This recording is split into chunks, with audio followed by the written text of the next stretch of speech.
Ir sveiki visi. Sveikinu visus su šventomis kalėdomis, kurios juk ateina kiekvienais metais. Ir nežinau, kodėl tokią progą pasilikau kalbėti realiai paskutinę planetą Venerą. Veneras šiek tiek iš mitologijos ir aišku, Veneros globotiniai tai jaučiai ir svarstyklės. Venera valdo jaučius ir svarstyklėse, tiek kad Venera jautėje yra žemiška, o svarstyklėse yra oro ženklė ir labiau tokia bendraujanti. Taigi šiek tiek mitologijos. Šiaip Venera tai yra toji Afroditė. Afroditė yra kildinama iš Azijos ir paskui perėjusi graikų kultūrą.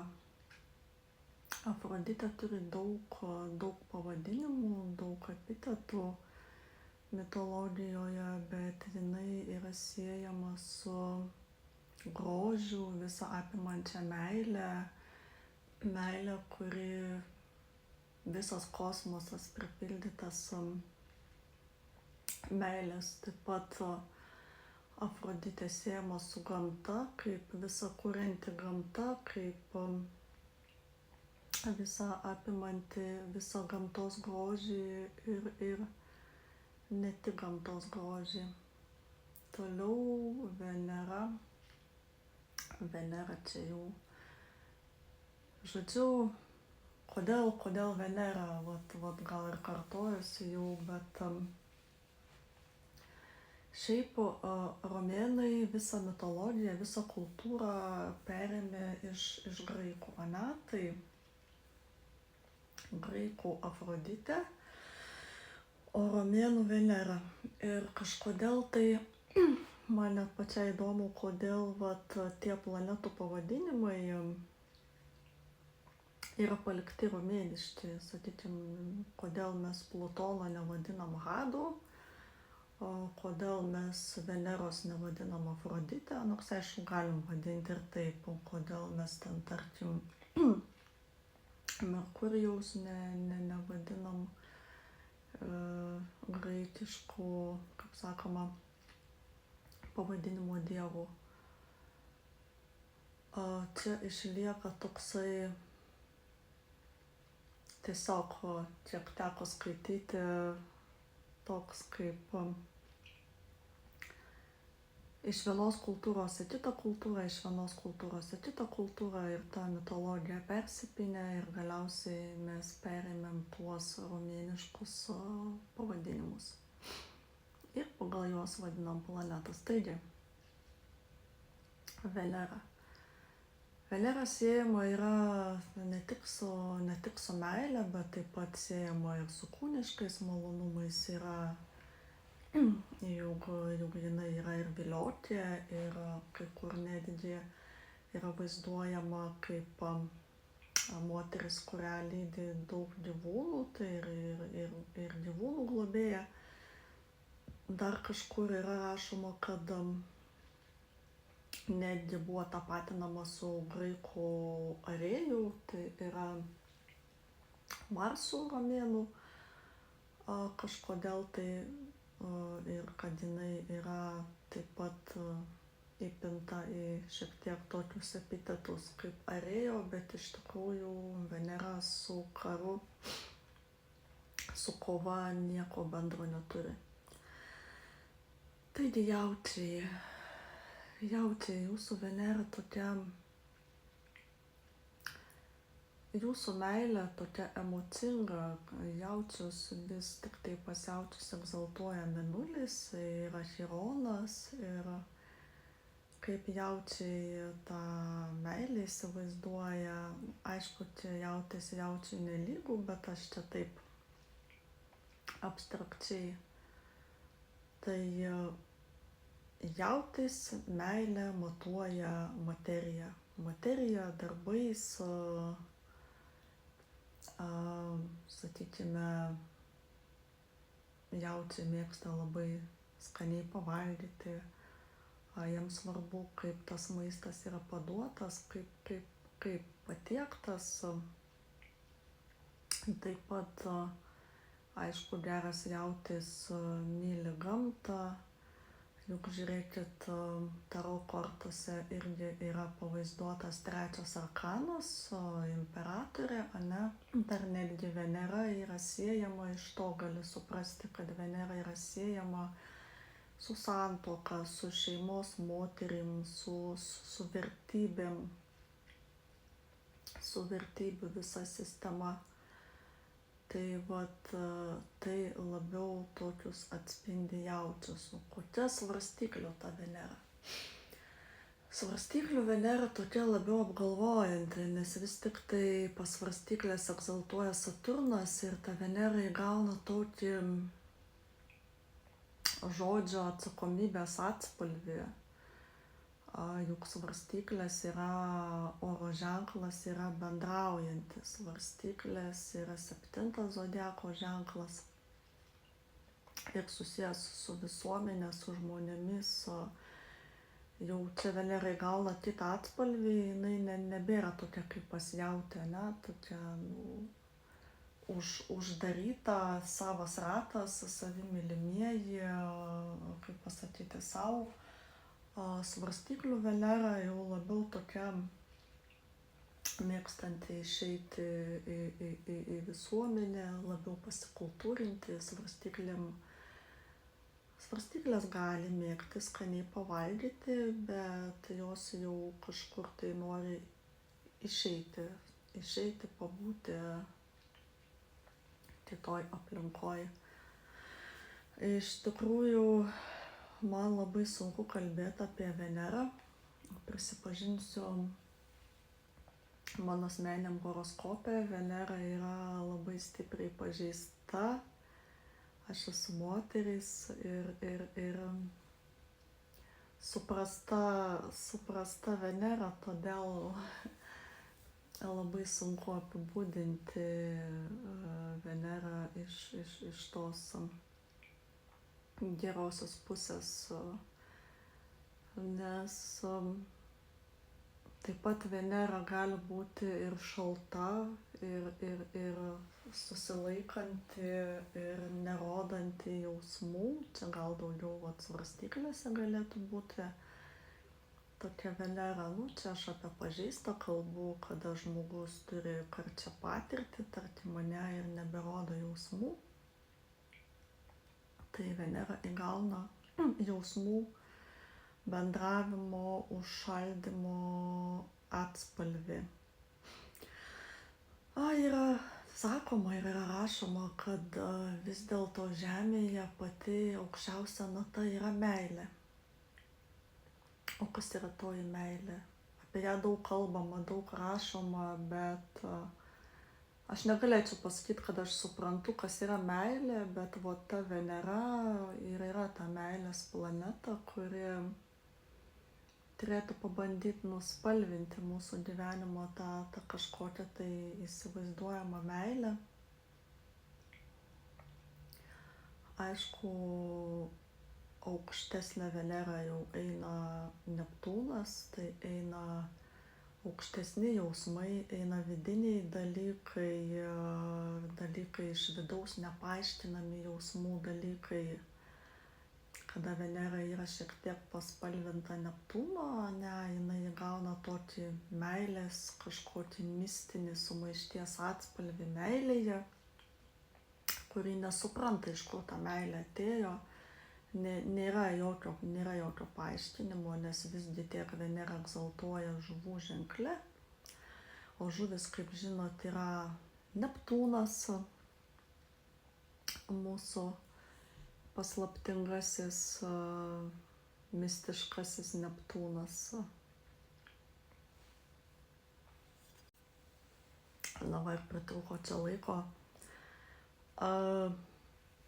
Apie žuvų Venerą vis dėlto nereikėtų pamiršti ir tų egzaltuojančių ženklų, kad visgi tiek meilė toks gal kaip ir apibendrinantis dalykas, kuris susideda, ne iš vieno, kuris susideda iš kažkokios tai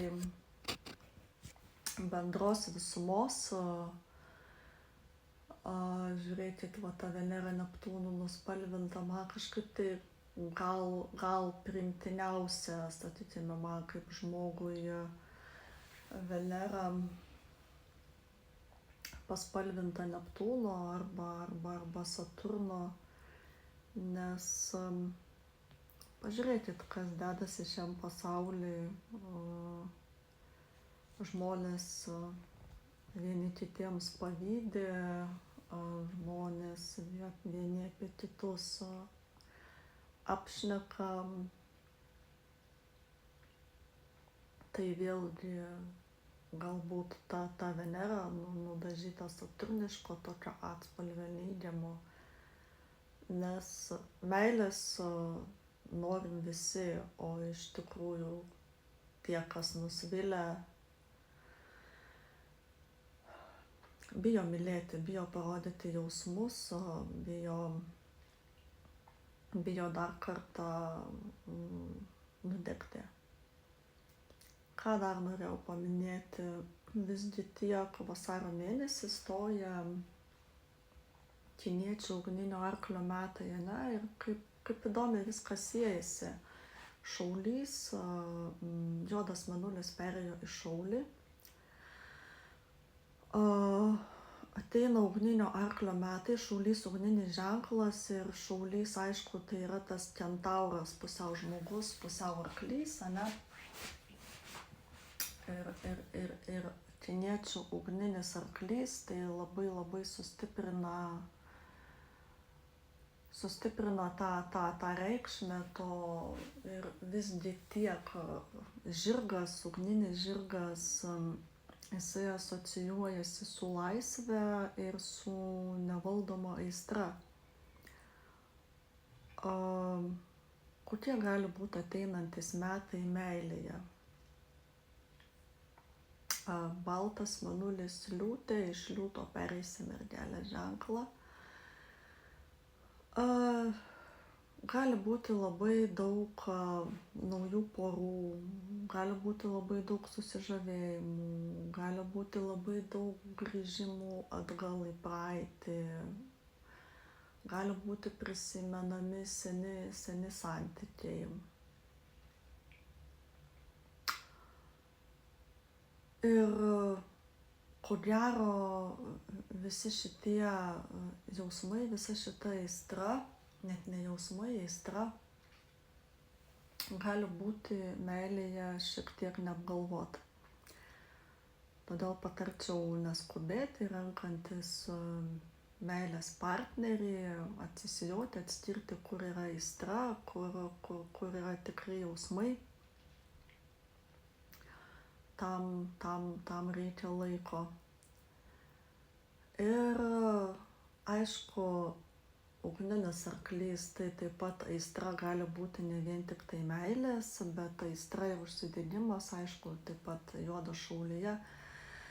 Aistra ir užsidegimas kažkokiem darbam, kūrybai.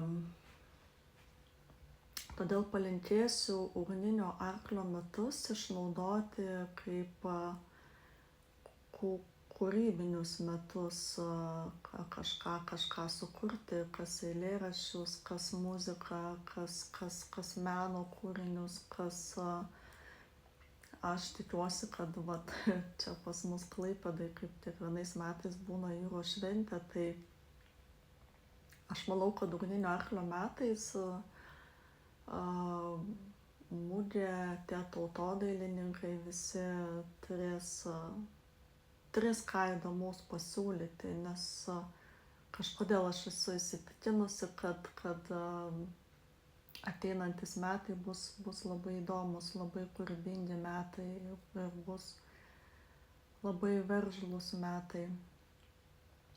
Ir aišku, pavojus tie, kurie ištisai dirba ir neužsiema kūrybą savo darbe, tai pavojus yra tapti tuo darbiniu arkliu. O žinot, kas atsitinka su tais darbiniais pavargusiais arkliais. Tai linkiu netapti darbiniais arkliais, linkiu nepasiduoti savo viršininkams, linkiu ieškoti savęs, išeiti iš nepatinkančio darbo, jeigu jums nepatinka, jeigu jūs matote, kad jūs tenai neprogresuojate, jums nepakankamai moka pinigų, galit pabandyti save kažkur kitur, nes vienaip ar kitaip tai gali būti ir dideli pokyčių metai profesiniai temai. Nes žirgas yra susijęs ne tik su laisve, bet ir su darbu. Tai vat, kažkaip ir pabandyti susijęti, kad